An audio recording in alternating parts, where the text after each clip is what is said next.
Magandang gabi mga masters, bali ngayon po ay 4 na videos po ma-upload ko po sa aking YouTube channel.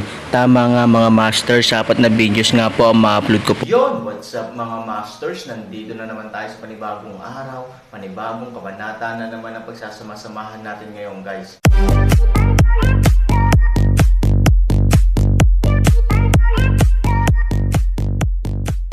Bali mga masters, kung bago ka pa lang po sa aking YouTube channel, please click the subscribe button, lalong-lalo na po yung notification bell guys, para maging connected pa rin tayo sa isa't isa at maging updated kayo sa mga susunod ko pang video. Bali mga masters, bago natin umpisahan ng kwento ay mag-shoutout po muna tayo para sa mga solid nating tagapakinig. Shoutout kay Isagani Abelia, shoutout kay Ika Pablo. Yun na nga mga masters, no? Bali hindi na ito patagalin. In 3, 2, 1, let's go! Mga master, magbabalik tayo sa pag-upload ng 4 na videos everyday simula ngayon araw. Salamat sa solid na pagsuporta mga master. Kabanata 3,476 hanggang 3,500. Ang mga salita ni Aaron ay nagpahiya kay Chen Fang. Nais niyang bigyan si Aaron at ang kanyang sarili ng isang hakbang pababa, ngunit hindi niya inaasahan na ang Aaron ay magsasabi ng mga ganoong salita. At sa publiko, alang-alang sa mukha ni Chen, hindi makapagsalita si Chen Fang ng magagandang bagay sa Aaron. Bata, dapat alam mo kung ano ang mabuti o masama sa buhay, kung hindi, hindi ito mabuti para sa iyo. Malamig na sabi ni Chen Fang. Alam mo ba kung ano ang maganda? Han 3,000 malamig na ngiti, lumakad patungo kay Chen Fang, pagkatapos ay sabihin, ang pamilya Chen ay mayabang at nangingibabaw, sa tingin mo ba ay walang makakapagpagaling nito? Hingal na hingal si Chen Fang. Ano ang gusto mong gawin? Gusto mo bang gawin ito? Wala ba siyang pakialam sa kakayahan ni Chen sa Yuncheng? O, hindi man lang niya pinansin ang pamilya Chen. Nang makita ng ibang tao sa Crystal Restaurant ang eksenang ito, nalaman nilang mali ang dati nilang ideya. Hindi si Aaron ang magdurusa. Ito ay tulad ng pamilya Chen, dahil ang batang ito ay hindi nagbigay ng anumang pansin sa pamilyang Chen. Ngunit para sa Aaron, lahat sila ay mga estranghero. Hindi pa sila nagkikita sa anumang high-level party, at wala pa silang narinig na ganoong mga tao sa alinmang pamilya. Bukod dito, sa Yuncheng, ang tanging makakapidyo sa pamilya Chen ay si Moyang. Ngunit ang batang ito ay hindi miyembro ng pamilya Tian, at hindi pa niya ito nakitang lumitaw sa tabi ni Moyang. Hindi nito maiwasang magtaka ang lahat tungkol sa pagkakakilanlan ni Aaron, at hulaan ang isa-isa. Boy, I warn you, kahit sino ka man, hindi problema sa pamilya ko na Chen ang awayin ka. You'd better live a way for yourself, sabi ni Chen Fang. There's one way to Huangquan Road. Gusto mo bang pumunta o hindi? Tanong ni Aaron. Hindi malay ni Chen Fang na umatras. Dahil ang Aaron ay palapit ng palapit, at ang isang hindi maipaliwanag na kahulugan ng krisis ay lumaki sa puso ni Chen Fang. Little guy, kaya mo pa ba akong patayin sa publiko? Si Chen Fang ay nagngangalit ang kanyang mga ngipin at sinabi na bagaman siya ay nahihiya na ang isang may sapat na gulang ay hindi maaaring talunin ang isang bata, hindi siya naniniwala na ang Aaron ay nangangahas na patayin siya. Pagkatapos ng lahat, ito ay isang lipunang pinamumunuan ng batas. Tiyak na hindi papatayin ng Aaron si Chen Fang sa harap ng napakaraming tao. Kahit nagawin niya ito, ang mga hadlang sa mundo ay hindi magiging banta sa Aaron. Gayunpaman, hindi niya nais na magdulot ng hindi kinakailangang problema sa kanyang sarili, at talagang gusto niya itong patayin upang gawing mas madali ang kamay ni Moyang, nang walang anumang sekwela. Bakit kailangan niyang gawin ito ng personal? Hindi katumbas ng halaga ang maruruming kamay mo. Sabi ni Aaron, basura. Kapag nakikinig ang iba sa dalawang salitang ito, hindi nila maiwasang mapabuntong hininga. Sino siya sa huli, na kwalipikadong tretuhin si Chen Fang bilang basura? Ang katayuan ng pamilyang Chen sa Yuncheng ay isang pamilya ng mga kilalang tao. Paano magiging basura ang mga ganyang tao? Sa sandaling ito, nararamdaman ng lahat ng tao ang mapagmataas na senyales na inilabas ng Aaron. Kung ikukumpara kay Chen Fang, malaking mangkukulam lang ang makakita ng maliit. Galit na napag-alitan ng asawa ni Chen Fang, Chen Fang, gusto mo bang mawala ang mukha ko? Ni hindi ka nga pwedeng maging bata. Anong klaseng lalaki ka? Sa kasong ito, Si Chen Feng ay maaari lamang maging miserable dahil nakipag-ayos na siya kay Aaron minsan ay alam na alam niya na hindi niya kayang maging kalaban ni Aaron kahit gusto niyang makipaglaban kay Aaron, wala siyang magagawa kundi ang mabugbog siya. Tumahimik si Chen Feng sa kanyang asawa. Naramdaman ng babae na si Chen Yang ay nasugatan, at ang mukha ng pamilyang Chen ay hinagis din ni Chen Feng sa isang sandali ng galit. Pumunta pa siya sa Aaron, na parang gagawin ito ng personal. Apo Pagong, ang lakas ng loob mong talunin ang anak ko. Papatayin kita. Mabangis ang ekspresyon ng babae sa Aaron na umuungal. Gustong pigilan ito ni Chen Feng, ngunit huli na ang lahat. Matapos tumakbo ang babae sa Aaron, itinaas niya ang kanyang kamay para sampilan si Aaron sa pero. Paano hahayaan ni Aaron na magtagumpay ang isang suntok sa mukha ng babae, at pagkatapos ay isang sipa sa kanyang tiyan, tulad ni Chen Fei, ang babae ay lumipad palabas. Sabi ni Aaron, ang pangungusap na ito ay nagdulot ng tawanan ng maraming tao sa pagganap ng asawa ni Chen Feng ngayon. At ang lahat ng mga tao sa eksena ay naniniwala na si Chen Yang ang nagkusa sa mga bagay-bagay, di makaramdam ng anumang pakikiramay para sa mga kahihinatnan ng pamilya Chen. Mahusay kang maglaro, ngunit sa tingin mo kung gaano karaming mga tao ang maaari mong pag-aralan ang kaligtasan ng kanyang asawa, si Chen Feng ay lihim na tumawag, kaibigan sa kalsada, ay dinala ang mga tao sa kristal na restaurant. Aaron ay kalmado pa rin, alam niya na si Chen Feng ay tumatawag sa mga tao, ngunit ano ang silbi nito? 100 tao, 1,000 tao, malapit ba ito sa Aaron? Ang Aaron, na may kapangyarihan ng banal na kaharian, ay nalampasan na ang kategorya ng mga mortal. Ngayon siya, para sa mundo ng lupa, ay ang tunay na Diyos. Hihintayin ko ang pagdating ng mga tauhan mo. Gumawa ng hakbang ang Aaron na walang naisip. Umupo talaga siya at naghintay. Sa mga mata ng mga bystanders na iyon, dapat samantalahin ng Aaron ang pagkawala ni Chen Feng at tumakas. Pagkatapos ng lahat, hindi siya mapipigilan ni Chen Feng ng mag-isa. Sa sandaling dumating ang tao, ang dalawang kamao ay mahirap talunin ang 4 na kamay, Aaron ay magkakaroon ng malaking problema. Gayunpaman, hindi niya ginawa iyon, at ayaw niyang umalis, na ikanalito ni Chen Feng. Akala niya kaya niyang takutin si Aaron palayo, ngunit napakalma niya. Sinong bata ito sa huli, walang takot. Isipin si Chen Yang, kailangang aminin ni Chen Feng na may malaking agwat sa pagitan nilang dalawa. Si Chen Yang ay mayabang at dominanti, ngunit umaasa siya sa suporta ng kanyang pamilya at walang kakayahan. Kung ikukumpara mo si Chen Yang sa batang nasa harapan mo, iba talaga sila, hindi ka ba talaga natatakot? Tinanong ni Chen Feng si Aaron, natatakot.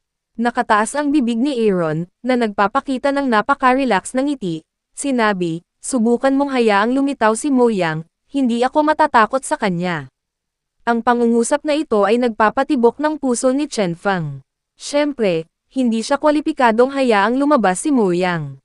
Pagkatapos ng lahat, siya ang pinakamalaking tao sa Cloud City Road. Paano siya magkakaroon ng ganoong kwalifikasyon? At madaling sabihin ni Aaron ang mga salitang ito, kilala ba niya si Mo Yang? Huminga ng malalim si Chen Feng at hindi mapalagay. Palagi niyang nararamdaman na magiging malaki ang pangyayari ngayon. At kapag malaki na ito, natatakot ako na wala ng puwang para matapos ito. Masama kaya ang kapalaran ng pamilya ni Chen. Chanji Avila. Gamit ang isang mobile phone, pumapasok si Tian Langer sa pag-aaral ni Chan Changsheng. Ang lugar na ito ay isang ipinagbabawal na lugar para sa Chan Changsheng.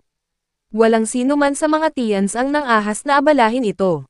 Gayunpaman, ang Tian Langer ay maaaring pumasok at lumabas dito nang walang anumang paghihigpit. Lolo, tingnan mo kung ito ang aking kapatid na si Tian Langer, ay nagtanong kay Tian Changsheng gamit ang kanyang mobile phone. May isang video na nagpe-play sa mobile phone, na kung ano mismo ang nangyari sa Crystal Restaurant, at ang video na ito ay ipinadala sa kanya ng isang mabuting kapatid na babae ni Tian Langer. Dahil sa problema sa anggulo ng video, hindi malinaw na makita ang Aaron, kaya pumunta si Tian Langer sa Chan Changsheng dala ang kanyang mobile phone. Dinala ni Chan Changsheng ang presbyopia. Bagamat hindi niya matiyak kung ang tao sa video ay Aaron o hindi, base sa hugis ng kanyang katawan, siya ay halos kapareho ng Aaron. Ano ito? Tanong ni Tian Changsheng. Sabi ng isang magaling kong kapatid, may nangyari daw sa Crystal Restaurant. Nagkagulo ang pamilya Chen. Kung kapatid ko ito, Dapat may conflict sa kanya. Sabi ni Tian Linger, masama ang pamilya Chen. Marami nang narinig si Chan Changsheng tungkol dito, lalo na tungkol kay Chen Yang. Gayunpaman, walang pakialam si Chan Changsheng sa ganitong uri ng bagay noon. Kung tutuusin, hindi sila naglakas loob na tumapak sa pamilya Tian. Ngunit kung ang tao sa video ay Aaron, si Chan Changsheng ay hindi maaaring ituring na walang alam. Aalis na ba tayo, Lolo? Nagtatanong ng paraan ang espiritong anak. Siyempre, kapatid mo man o hindi, we have to make sure. Kung siya talaga, malas ang pamilya Chen, sabi ni Chan Changsheng. Umalis si Yesen sa villa, at ang driver ay nagmaneho papunta sa UFO Tower. Sa oras na ito, nakaupo pa rin ang Aaron sa restaurant. Bagamat labis na nag-aalala si Ivory, tinitingnan ang kalmadong mukha ni Han Sunny, naramdaman niyang tila may kakayahan si Han Sunny na lutasin ang problemang ito. 3,000, hindi ba talaga tayo pupunta? Naglakad si Ivory sa Aaron at nagtanong sa mahinang boses. Hindi pa ako kumakain. Bakit ako pupunta? Nakangiting sabi ni Aaron. Tumango si Ivory, dahil sinabi ni Aaron na huwag pumunta, pagkatapos ay huwag pumunta, gusto rin niyang malaman kung ano ang magiging resulta ng bagay na ito. Makalipas ang halos 10 minuto, sa wakas ay dumating ang kaibigan ni Chen Feng na may kasama. Mahigit 10 malalakas na lalaki na may malalaking kabayo ang nagbibigay sa mga tao ng malakas na pagpigil. Matapos makita ang mga taong ito, gumaan din ang loob ni Chen Feng. Hindi niya kayang talunin ang Aaron mag-isa. Ang mga taong ito ba ay mga kalaban pa rin ng Aaron? Kuya Feng. Lumapit ang kaibigan kay Chen Feng at hindi man lang tumingin sa Aaron, dahil hindi niya alam na Aaron ang pangunahing karakter ng insidente, at hindi rin niya naisip. Yung bata, tulungan mo ako sa problemang ito. Itinuro ni Chen Feng ang Aaron at sinabi. Nang sundan ng lalaki ang direksyon ng kanyang mga daliri at makita ang Aaron, hindi maiwasan ng kanyang mukha ang pagpapakita ng bakas ng pagkabalisa. Yun lang. Ito ay isang maliit na bata lamang. Paano mo ito magagamit upang magbigay ng inspirasyon sa mga tao? Sa telepono, sinabi ni Chen Feng na kukunin niya ang lahat ng kanyang makakaya. Akala niya ay may malaking nangyari. Hindi niya akalain na bata pa pala siya. Kuya Feng, sigurado ka bang siya iyon? Naghihinalang tanong ng lalaki. Huwag mong maliitin ang taong ito, ang kanyang lakas ay hindi simple. Nagbabala si Chen Feng. Nagtaas ng bakas ng panghahamak ang lalaki sa sulok ng kanyang bibig. Paano kaya ito? Kahit gaano pa kasimple, bata pa lang. Ikaw, turuan mo ang batang ito ng leksyon, mag-iwan ng kaunting pagmamahal sa kanyang mga nasasakupan, at huwag mong papatayin ang mga tao. Sabi nung lalaki sabay turo sa isa niyang tauhan. Naglakad ang matipunong lalaki patungo sa Aaron. Sa opinyon ng lahat, siguradong mawawalan ng walang kapantay na figure si Aaron. Ngunit hindi nagbago ang mukha ni Aaron, at kahit na may mahinang ngiti, hindi maintindihan ng mga tao. Pagkatapos ng lahat, ang Aaron ay nagkaroon ng kahangahangang pagganap noon, kaya ang kanyang kalmado ngayon ay maituturing ding isang taong may kumpiyansa. Hindi ko inaasahan na magkakaroon ako ng pagkain at makakatagpo ng mga kahangahangang bagay. Ngayon ay talagang hindi walang kabuluhan. Hindi ko alam kung kayang sorpresahin ng batang ito ang mga tao. I'd like to see this strong man fall in front of him. This is the big news of our Cloud City. Kasabay nito, ang malakas na lalaki ay dumating sa Aaron, sadyang nanginginig ang kanyang mga kalamnan, sinabi sa Aaron, maliit na kapatid, hindi ka natatakot, kung hindi kita sinasadyang matamaan, nakikita mo ang hari ng impyerno, huwag magreklamo. Hindi man lang siya nilingga ni Han Sanchen at sinabing, malakas ba talaga ang kalamnan mo? Nang marinig ito, agad na nagbago ang ekspresyon ng matapang na lalaki. Kumakaway ang kanyang malaking kamao, nataman niya si Aaron sa kanyang harapan. Sapat na ang suntok na ito para mahimatay ang mga ordinaryong tao. Lahat ng tao ay hindi maipaliwanag na kinakabahan. Kahit si Chen Feng ay walang pagbubukod. Kung tutuusin, siya lang talaga ang nakakaramdam ng kapangyarihan ng Aaron, kaya mas curious siya kung kaya ba ni Aaron ang suntok. Nang ang kamao ay halos nasa mukha ni Aaron, ang mga taong iyon ay nabigo. Inaasahan din nilang lalaban ang Aaron. Sa hindi inaasahang pagkakataon, hindi siya kumikibo. Dahil basta alam niyang hindi siya kalaban, handa siyang talunin. Nako, ang boring naman. I didn't expect that his calmness was made up. Akala ko may mangyayaring milagro. Teka, what's the matter? Nakaharang ang kamao ng malakas na lalaki. Nang malapit ng hawakan ng kamao niya ang mukha ni Aaron, iniunat ni Aaron ang kanyang kanang kamay at hinawakan ang kamao ng malakas na lalaki. Sa kaso ng malakas na impact, hindi gumalaw si Aaron, na nagpatingin sa mga tao sa pinangyarihan. Ngunit ang malakas ang lalaki mismo, halos mahulog ang butil ng mata sa lupa kung hindi niya nakita ang kamay ni Aaron na humaharang sa kanya, naramdaman niya na siya ay tumama sa bakal na dingding. Ano ang problema? Tanong ni Aaron sa malakas na lalaki may kilay. Nagulat ang malakas na lalaki. Ang una niyang reaksyon ay gusto niyang bawiin ang kanyang kamay.